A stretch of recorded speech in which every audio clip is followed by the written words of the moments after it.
From the Center for the Study and Teaching of Writing at The Ohio State University, this is Writers Talk. I'm Doug Dangler. Today I'm at the Ohioana Book Festival 2013 edition and talking with Joe Oestreich, a graduate of the OSU MFA in Creative Writing. He has written a memoir called Hitless Wonder, A Life in Minor League Rock and Roll. Welcome to Writers Talk. Great to be here, Doug. Thank you. Sure. So let's start off. You were a bass player in the band Watershed, and this sparked the writing of the memoir. Yeah, Watershed is a Columbus band. We've now been together for 28 years. I was just kind of counting that in my head before I sat down. It seems unbelievable, 28 years. And the book is sort of about what it's like to be in a band that long, to keep a band together for that long without having much of what sane people would consider success. Right. I mean, we've made a bunch of records, and we've got sort of like less tangible versions of success, you know, gratification and things like that. But if you're talking about money, or if you're talking about charting on the Billboard 100 or whatever, well, not so much of that. Groupies? Endless groupies. Okay. Well, famous starlets. Really? And that's what the book is about. Okay. All the famous starlets we've had sex with. Okay. So this will be a non-radio interview. No, just kidding. So what started the band, and then after that we can move that into what started you writing about it. So how did you guys get together 28 years ago? What was the thing that prompted you to say we're going to be a watershed moment in rock and roll? Yeah, my friend Colin and I grew up together in Worthington, and Cheap Trick came to town one day. We loved this band, Cheap Trick. And, right. You know, this was going to be my first rock concert ever. And Colin was kind of cooler than me. I was a little bit of a nerd, and he said, let's go see Cheap Trick. And I figured that if I went with Colin to see Cheap Trick, some of his coolness might rub off on me. Right. We took the Coda bus down to the show. We took the Coda bus back home to Worthington, and on that bus, Colin said, we've got to start a band. How old were you at this 15. time? 15 again? Okay. 15. And you were out kind of late on a Coda bus, weren't you? A little late. Yeah, okay. For some reason, our parents let us go. Okay. But our parents also let us go to Ocean City, Maryland when we were 15 for a week by ourselves. What were they thinking? We couldn't even drive. We had friends who had learner's permits or whatever, and we went with them. Wow. Okay.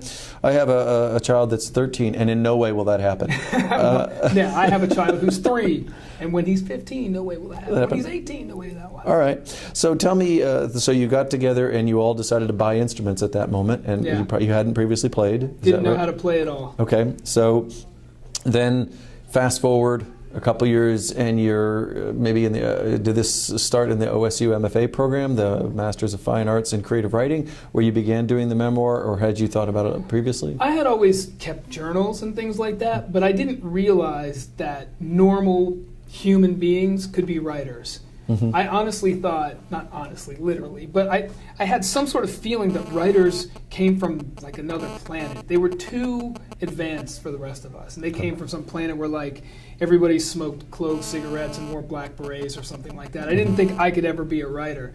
But then my wife was at Ohio State for graduate school in literature, and so at the cocktail parties that she would go to, I would meet some of the MFA students. And they're really nice, and lo and behold, normal people just like me. And frankly, I said to myself, if that guy can be a writer, shoot, I can be a writer too. So then I took some of my journal entries, crafted them into an essay, applied to the program, and got in. And that was the genesis for the book.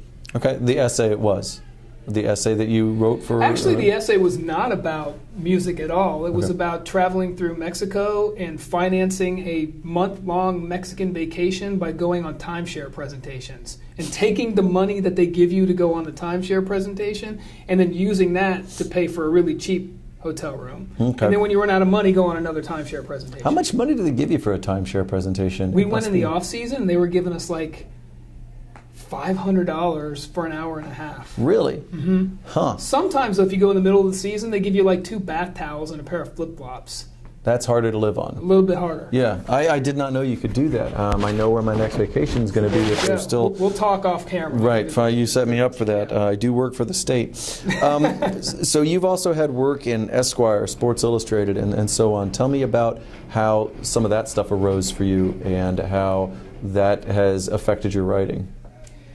It started out with just, I was kind of lucky to be in the right place at the right time, and that I'm in addition to Watershed, which is what the book Hitless Wonder is about, I'm in a band called the Dead Schembechlers, which is this, and we actually started the band when Bo Schembechler, the football coach from Michigan, was still alive. And he actually thought the band was hilarious. He thought it was really funny. Now, do you dress up in some way? We dress up like Woody Hayes. Okay. And we play all anti-Michigan songs. Okay. Most of them I could not say in a family program. Right, yeah. They're filthy songs. Filthy songs, okay.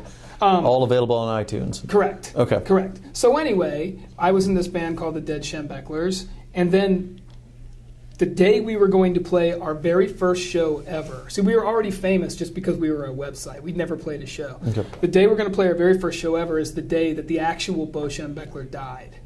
So we were Dead Schembechlers on the day that Bo Schembechler died. This sounds crazy, okay? But it was the day Ohio State was number 1 and Michigan was number 2. So the national sporting press was in town anyway. They found out that there was a band called the Dead Schembechlers on the day Bo Schembechler died. We threw a press conference and people came. The Boston Globe came. The LA Times came. And so I basically wrote about that for Esquire. Okay. What was the reaction like at the press conference? How did you describe it in that article? What was the mood?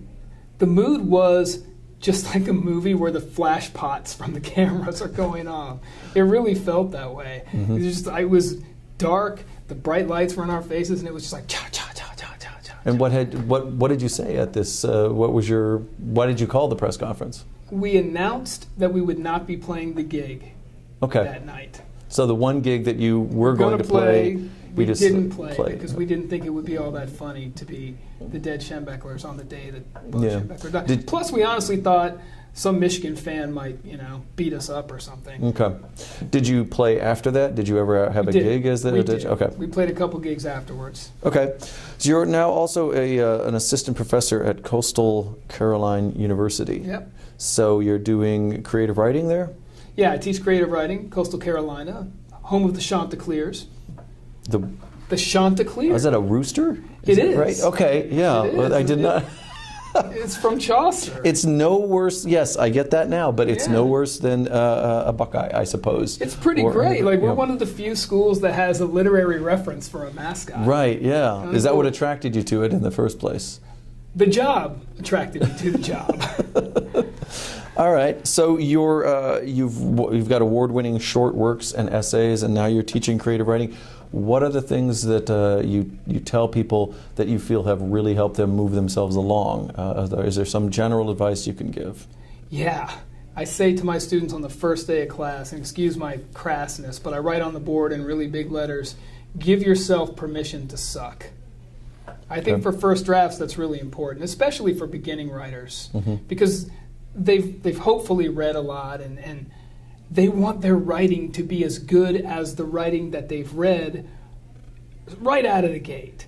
Maybe not understanding right away that the writing they've read that they like so much went through 20, 30, 40 drafts. Right. And so I just try to tell them, first draft, just get the words on the page. Get the sloppy mold of clay onto the potter's wheel. Now, of course, the thing about give yourself permission to suck is you eventually have to go back and turn that sloppy mold of clay into something worth reading. Give yourself permission to do better work.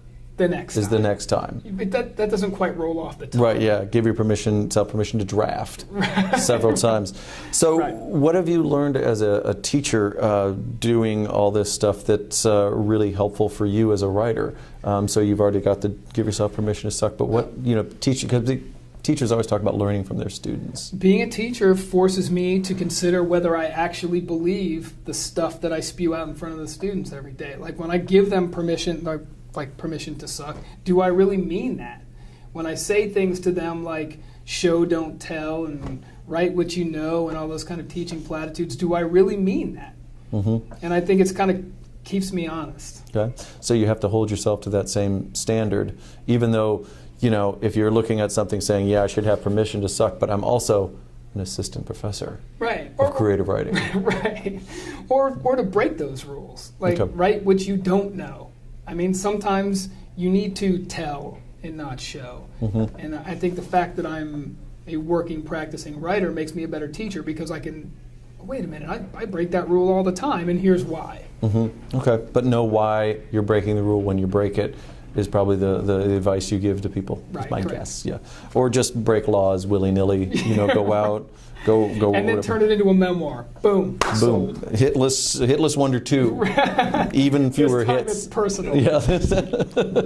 Well, Joe Oestreich, thank you very much for being here on Writers Talk. I appreciate it. Great to be here. Thank you. And from the Center for the Study and Teaching of Writing at The Ohio State University, this is Doug Dangler for Writers Talk. Keep writing.